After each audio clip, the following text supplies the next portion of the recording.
और राजस्थान की खबरों के लिए चलते हैं सीधे जयपुर, जहां मौजूद हैं हमारे रेजिडेंट एडिटर संजय बोहरा। नमस्कार पंकज जी।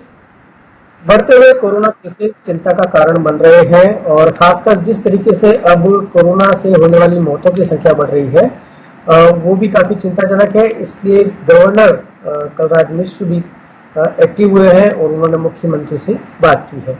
अगस्त का महीना दरअसल बहुत खराब रहा है। जो रिपोर्ट्स आ रही हैं उसके मुताबिक जयपुर में जो 242 मौतें हुई हैं अब तक कोरोना से रिलेटेड, उसमें से 54 सिर्फ इसी महीने हुई हैं और ये 22% का जंप है।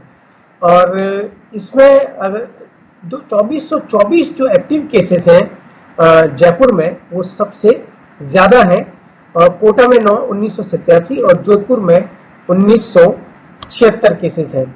गवर्नर कलराज मिश्र ने इस मामले में मुख्यमंत्री अशोक गहलोत और हेल्थ मिनिस्टर से भी बात की है। हम लेते हैं हमारी एक और खबर, इंदिरा रसोई के बारे में हम बात करेंगे। ये दरअसल गहलोत सरकार की एक महत्वपूर्ण स्कीम है और जो कि आज से मुख्यमंत्री इसको लॉन्च करेंगे। ये इसमें आप सस्ता खाना उपलब्ध करवाया जाएगा। जो लोग हैं 8 रुपए में इसमें नाश्ता होगा और 12 रुपए में भोजन। इसके बारे में ज्यादा जानकारी के लिए हम चलते हैं हमारे संवाददाता रामस्वरूप के पास, जो हमको बताएंगे कि इस स्कीम की क्या खास बातें हैं। रामस्वरूप, क्या खास बात है इस स्कीम में? देखिए, जरूरतमंदों को खाना उपलब्ध कराने के लिए ये एक बहुत महत्वाकांक्षी योजना है राजस्थान सरकार की। जिस तरह से मुख्यमंत्री अशोक गहलोत ने कुछ दिनों पहले जब इसका ऐलान किया था तब साफ तौर पर कहा था कि प्रदेश में कोई भी व्यक्ति भूखा नहीं सोए, यही उनका संकल्प है और ये संकल्प आज से साकार हो रहा है। आज सुबह 11 बजे मुख्यमंत्री अशोक गहलोत वीडियो कॉन्फ्रेंस के जरिए इन जो रसोइयां खुलने वाली है इंदिरा रसोई, उनका उद्घाटन वीडियो कॉन्फ्रेंस के जरिए करेंगे। प्रदेश के सभी निकायों में कुल 358 रसोइयां खुलने वाली है और ये जो रसोई है इसमें खास बात यह है कि 8 रुपए में भरपेट भोजन मिलेगा। इसके लिए सरकार जो है प्रति वर्ष 100 करोड़ रुपए का खर्च करने का प्रावधान इसमें रखा गया है। तो हम कह सकते हैं कि एक ये बहुत बड़ी योजना है जिसमें जो खाने में जो मिलेगा उसमें दाल, सब्जी, चपाती, अचार, ये सब कुछ मिलेगा। और उसके अलावा अगर मौसम परिवर्तन होता है तो उसके हिसाब से मेनू चेंज भी होता है कि उसमें किया जा सकता है। इसकी मॉनिटरिंग जो है सीधी जिला कलेक्टर करेंगे। और सबसे अच्छी बात इसमें यह है कि जैसे रामस्वरूप, ये बताइए कि ये कितनी मतलब जैसे जयपुर में कितनी मोबाइल वैन्स होंगी या बाकी शहरों में कितनी होंगी और इस पूरी स्कीम पे कितना खर्च आने वाला है? देखिए, इसमें मोबाइल वैन का उपयोग बिल्कुल नहीं होगा। हालांकि पूर्ववर्ती सरकार ने जो योजना चलाई थी अन्नपूर्णा योजना, वो भी इसी तरह की योजना थी, लेकिन इस योजना में फर्क ये है कि ये जो व्यवस्थाएं हैं पूरी की पूरी रसोइयां जो है वो स्थायी रूप से होगी और वहां पर बैठ करके सब्जी रोटी खाने की पूरी व्यवस्था होगी। यानी कि एक जगह बैठ करके गर्म शुद्ध और पौष्टिक खाना वहां पर मिलेगा, वो खाने की सुविधा वहां पर होगी।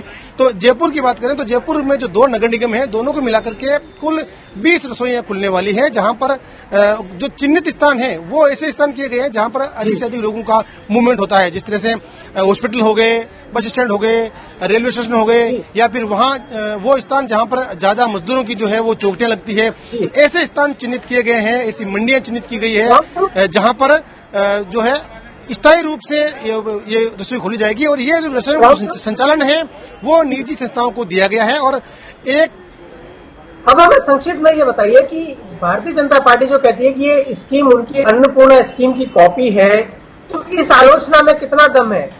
आपने एक फर्क तो बताया कि ये स्थायी किचन होगी मोबाइल वैन की जगह, इसके अलावा भी क्या कोई फर्क है? देखिए, उसमें फर्क इतना ही है, ज्यादा फर्क नहीं है, क्योंकि खाने का जो पैसा लगना होता है वो उतने ही लगने होते हैं।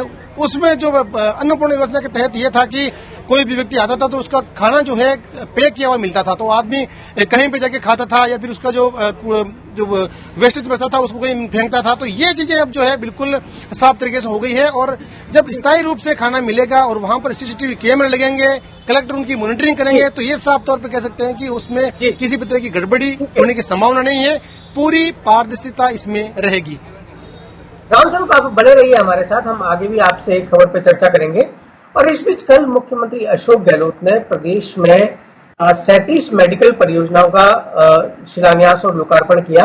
ये वीडियो कॉन्फ्रेंसिंग के जरिए उदयपुर, भीलवाड़ा, अजमेर, भरतपुर, डूंगरपुर और कोटा में की गई। इनमें से 29 परियोजना का लोकार्पण हुआ और 8 का शिलान्यास हुआ। इसी के तहत सीएम ने विभिन्न जिलों में 19 कोविड माइक्रोबायोलॉजिकल लैब का भी लोकार्पण किया। मुख्यमंत्री ने कहा कि मेवाड़ और मारवाड़ की तरफ के लोग गुजरात जाते हैं, हम इस स्थिति को बदलना चाहते हैं। मुख्यमंत्री ने जिन संस्थाओं का लोकार्पण किया उसमें चिकित्सा शिक्षा संस्थानों के इन भवनों का पर 203 करोड़ रुपए के लगभग खर्च हुए हैं। और अब एक खबर लेते हैं, ये राजनीतिक खबर है। अब तक पूरे महीने 1.5 महीने से हम सुनते आ रहे हैं कि कांग्रेस में 2 गुट बने हुए हैं और उनमें घमासान चल रहा है। भारतीय जनता पार्टी में भी ये बात सामने आ रही थी, लेकिन अब ये दिख रहा है कि राजस्थान में 2 पावर सेंटर बन गए हैं। मुख्यमंत्री वसुंधरा राजे काफी समय से पिछले कम से कम 1 हफ्ते से जयपुर में हैं और कई सांसद और विधायक उनसे मुलाकात कर रहे हैं। हम रामस्वरूप से इस पर ज्यादा जानकारी लेते हैं। रामस्वरूप, ये बताइए कि जो मिलने आए हैं उसमें कितने मौजूदा सांसद और विधायक हैं और ये क्या दर्शा रहा है? इसमें एक बड़ा नाम अजयपाल सिंह का भी है जो कि नए महामंत्री बने हैं, तो ये क्या दिखा रहा है?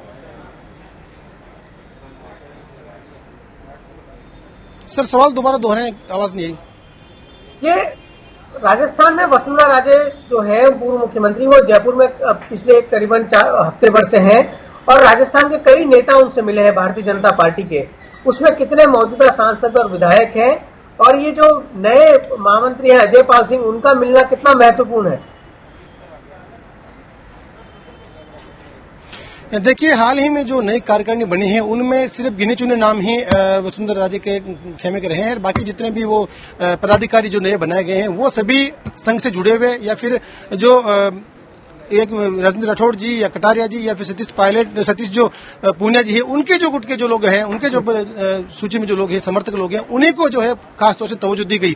हालांकि अजयपाल लांबा की आपने जिक्र किया, तो अजयपाल लांबा भले ही पूर्व में वसुंधरा राजे के बहुत घनिष्ठ हैं, लेकिन बाद में वो उनसे दूर हो गए थे। लेकिन अब दोबारा से, हालांकि पिछले कई महीनों से हमने देखा कि वसुंधरा राजे बिल्कुल ही राजनीति में एक तरह से सक्रिय नहीं थी और सबसे खास बात यह की कि 1 महीने का जब प्रदेश में गतिरोध रहा उस दौरान भी वो बिल्कुल भी उसने किसी भी तरह का कमेंट वगैरह उन्होंने नहीं किया था। और बाद में जब बाड़ेबंदी जैसी बातें आई, जब उनको चुप रहने के लिए कई सवाल खड़े हुए, तब वो जरूर दिल्ली गई थी और वहां पर उन्होंने बड़े बड़े वरिष्ठ नेताओं से मिली थी। यहाँ आने के बाद में भी अब जो 13 रेजिडेंस उनका है सिविल का, वहां पर कई विधायक जो उनके कई ऐसे हैं जो उनके सामने खुलकर उनके समर्थक हैं, कट्टर समर्थक हैं, जिस तरह से प्रताप सिंह सिंघी हुए और जो